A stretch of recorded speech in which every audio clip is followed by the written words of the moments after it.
Yo, what's up guys, Dezo here, and today we're going to be talking about the Night's Queen and some theories surrounding her. Before we get into the Night's Queen, you guys have to know who the Night's King is. The Night's King is not the being in the show. The being in the show is the Night King, no apostrophe S. They are two separate beings.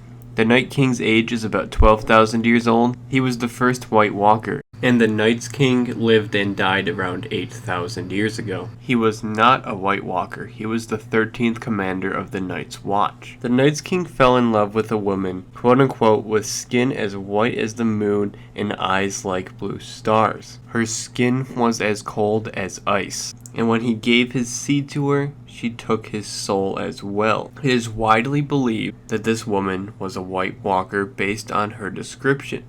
He then took her to the other side of the wall and declared himself the Night's King. So they met in the haunted forest, and as you see on the map right now, it's above the wall, and they went to the Night Fort, which is below the wall. The two ruled over the brothers of the Night's Watch, performing human sacrifices for the White Walkers. It was most likely something like Craster did. They held up in a place called the Night Fort.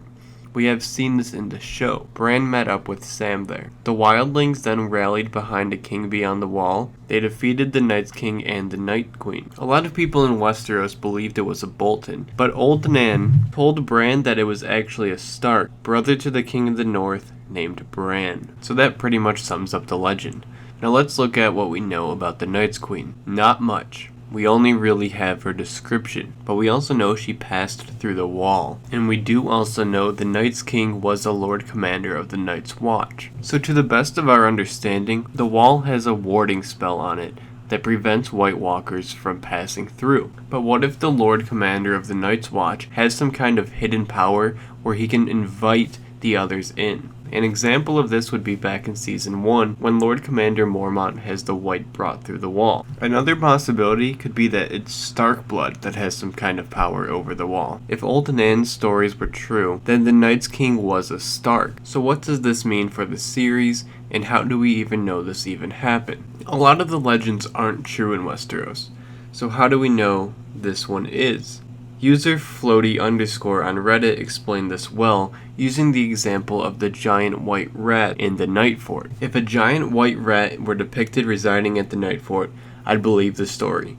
Since we've never seen a giant white rat at the Night Fort, we can assume it's just a story people tell their children. Legends in A Song of Ice and Fire usually have one of three purposes.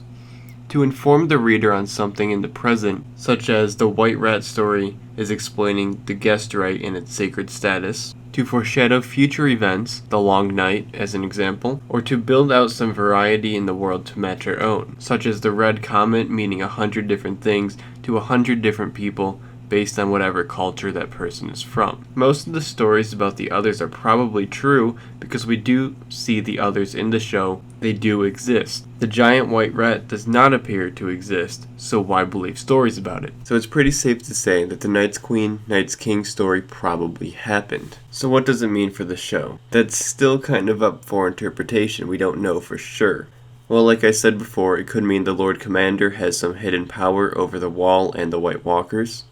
Or it could mean that the wall doesn't actually have any magic and White Walkers can pass through it no problem. Or it could also mean that female White Walkers, if they do exist in the show, can pass through the wall. I think I'm going to go with my first explanation because it would make sense that if they were kind of invited in, they could come in. Kind of like the vampire rule. So to look back on the Night's Queen again, was she actually a White Walker? Or could she have been something along the lines of, let's say, Lady Stoneheart? Some people even think that she was kind of the Melisandre for the Great Other. I'm going to personally have to go with the White Walker simply because of her description. However, the kind of Melisandre character for the Great Other might actually make sense as well. We know when the Night's King gave his seed to the Night's Queen, she took his soul as well. Melisandre could have used part of Stannis' soul to make the Shadow Demon. This is all speculation, but it is a possibility. Now, I'm not saying that Melisandre and the Night's Queen are the same character. I'm saying they could be similar characters with with kind of the same powers. Melisandre having allegiance to the Lord of Light, and the Night's Queen having allegiance to the White Walkers. So that's pretty much it. Let me know what you guys think about this in the comments. Please leave a like on this video and subscribe for more Game of Thrones related videos. I try to upload the lesser known and lesser talked about theories to spark some debate. There is a playlist to all my theories in the description. Feel free to check out all my videos and tell me what you think about them.